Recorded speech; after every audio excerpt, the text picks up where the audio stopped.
Next up, we have Anna Reznik. Anna's going to be presenting resources. They're not just for finding aids anymore.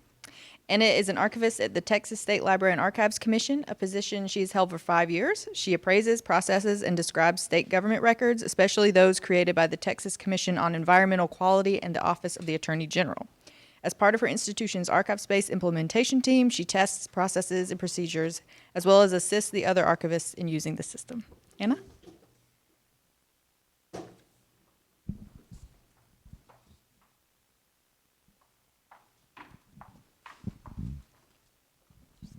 All right, good. I am tall enough that you might be able to see me a little bit. As Jessica kind of mentioned, I've been my institution's guinea pig, and I just want to welcome you guys to Austin. Thanks for being in my backyard. Today, I'll be sharing how my institution has been using the resource module in ArchivesSpace to create appraisal reports.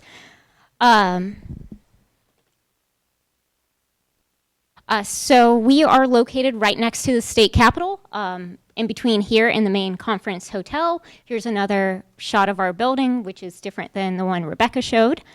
As the state archive and library for for Texas, my institution primarily collects records of enduring value created or maintained by state government bodies, though we do accept manuscript donations to fill in information gaps. At present, we have slightly more than 82,000 cubic feet of physical materials and several terabytes in our holdings. For electronic, like all other archives, we have a limited amount of available physical space and staff resources. In late 2017, my institution made the decision to make appraisal a higher priority for all archivists instead of having it just for your more select group of archivists. And then our appraisal push included addressing our backlog appraisals, meaning records that we accepted and accessioned with the intention of reviewing and appraising later. We also included what we're calling incoming appraisals. So these are going to be records that are on a state government records retention schedule that an agency contacts us and says, hey, it says archival review. Do you want it? We don't want to pay for storage anymore, and it's met retention. So we had to get a handle on doing those kind of appraisal decisions on that. And also because some of our reviews would have an impact on the records retention schedule, such as maybe we've never seen the records and we're like, hey, we just want to have the past before you get rid of it.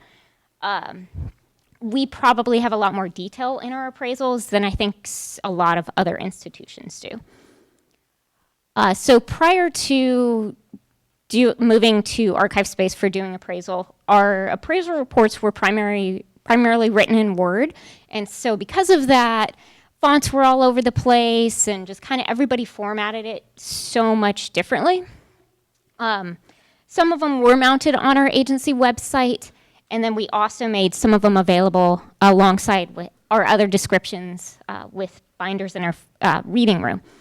When we received executive approval to implement ArchivesSpace, the decision was made to have the system as a one-stop shop for all of our archival tasks, not just accessioning and not just locations. It's all about documenting our appraisal decisions and actions, as well as keeping our records in a centralized space. We really couldn't depend on the expertise to build a plugin, so we had to do what was in the box. So before we really dove into how we would do it, we differentiated our must-haves and our like-to-haves. I think whenever anybody is implementing any kind of project, either that's ArchivesSpace or not, you have to figure out what's must-haves and what's like-to-haves. For our must-haves, we needed a way to output the report because we do circulate it from comments because everybody's going to have their own expertise and familiarities, their own questions. So we needed to have that kind of staff review. We also knew that there are some fields that we needed to make available, so it had to be in that report, not just nested in ArchivesSpace. We also wanted to avoid dealing with character limits because whenever we started this project, we had done accessioning, and we knew there were some fields where we would run into that issue. And then staff had varying comfort levels both with ArchivesSpace and Appraisal, so we needed something that was user-friendly and flexible. Ideally, we wanted to standardize our report so there weren't font sizes and a lot of creativity with Word. And then we occasionally had some projects that involved multiple archivists. So if we could minimize version control where everybody's emailing or sending it on a shared drive, if we could just have it in one centralized place, that would be great. And then we also took this as an opportunity to look at our processes, revisit existing workflows. Is there something obvious that we could just trim right out of the box? What is obvious? That would be great. So here's some of the options in our thought process. We first thought about events, and because you can select appraisal and then kind of describe when it happened. But the biggest drawback for this option is that you don't really talk about the nitty-gritty of why a decision was made or how you got to that point. It's more of it occurred. And for this project, we wanted something that went beyond just attaching an external document. We wanted to improve our processes and not continue the status quo. Early in our archival, this push, the assessments module was released. So we were thinking, well, maybe that will be a way to appraise our records. The biggest drawback was it helped with prioritization, figure out buckets, but it really didn't document the nitty gritty of why the appraisal decision was made. It's more of a needs appraisal, and we're like, yes, we know. What next? And this module wasn't visible from the public interface for good reason. So how would that kind of print? How would we do that? And we felt that was awkward. The Accessions module seemed viable at first because that was the module that everybody was familiar with. We at least had people familiar with, okay, this is how ArchivesSpace does it. We knew that we could use templates, and that could help minimize repeated data entry, such as if we had a field that said, what's the title of the record series, what's the retention period, and all of that, we could have that kind of formatted.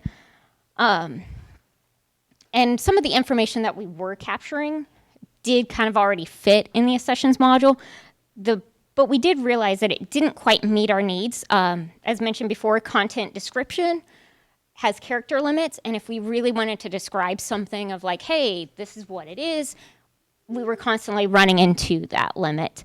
We also wanted to describe the relationship between the series under review and maybe other things that were in our holdings or publications that were available. And you couldn't really do that as well with this. And then we also used a lot of our user-defined data for accession purposes, meaning when did we receive an accession, as you can kind of see our customization, versus when we accessioned it, because that was important for our kind of legal custody. And then printing was kind of awkward, so that didn't quite meet our need. The other strike against using the Accessions module was that we expected a sizable percentage of series that would be reviewed to be appraised as non-archival. So what kind of message would that send to stakeholders if you have a bunch of deaccessioned materials? And then also, would that kind of make reporting really junky because you would have all these things that are no longer in your collection? It became obvious that the resource module best met our needs. Reports could be exported as PDF with all fields visible. There were no character limits, and notes could be repeated. You can kind of see that we did a lot of custodial history notes over and over just because that kind of fit. And then also, we hadn't implemented resource module yet for staff. Right now, it's just a handful. But staff were familiar with EAD and the Accessions module, so that helped minimize the expertise needed to create appraisal reports. Also to better track and manage our appraisal, and also to make it so these were separate from our finding aids, we created a repository called Review. So anything that was being appraised would go into that repository. And we also had a template specific for appraisals for that review repository. And here's kind of an example of how we did this. So we kind of looked at all the fields that were in our Word template and kind of said what's repeating, what's not really working very well, where are we documenting the same information multiple times. And then we just kind of figured out what would be the note equivalent. For some, such as arrangement, it was pretty obvious. Arrangement is an arrangement. For others, such as gaps in the records, that's where we kind of had a little bit of a discussion. And then, interestingly, the appraisal note type reports in the middle of the PDF report. So we decided to use general for the note type, so the content appeared at the end of the report. And then for testing, I used a finished backlog appraisal to just kind of figure out how would this work, because we figured backlog is going to have every field, while something incoming we might not have something required. And if you want to know more about radioactive waste, I know you do. I'll be talking about these records tomorrow at Science, Technology, Healthcare section at 10 a.m. Sorry, shameless plug. I'm not sorry. And then we've been integrating our ArchivesSpace, kind of how we're doing it, into our manuals. We've also have our instructions that are specific for ArchivesSpace, and that's kind of like what's required, kind of instructions. And then we've used what was our Word instructions, so people are familiar with it. And then we have a crosswalk with Excel of this is what it is on the old, what is it in the new, so people could kind of use that lingo as well. And then there was other things that were required in ArchivesSpace. You could say, yes, language is required for it, we're just doing it because we have to. The staff response is that there is a lot more standardization with our reports. It's not all over the place like the Word. There's definitely a lot more streamline of how to do it. Also, our reports look a lot more polished, and I think it's quicker to report, just kind of get it out there, because you can say, oh, I've got multiple from this department. You can just borrow from your description and just really borrow where you can. And you can also link to other reports and related accessions or appraisals. Some unexpected benefits include that it's pretty easy to collaborate whenever you have a team, and you can just kind of get your stuff out there, and everybody can see what's going on. And also the work is a lot more visible and easier to track. I have found that I've had some of my colleagues say, hey, you said this in your pending report about litigation. Can you kind of describe what that means? And so they've been able to look in ArchivesSpace and see what other people are doing and kind of pick everybody's brain instead of having everything in isolation. So thanks. And we have mounted our kind of crosswalk and everything to SAA, or Society of Southwest Archivists, right there. And with that, you want to hear more about radioactive waste.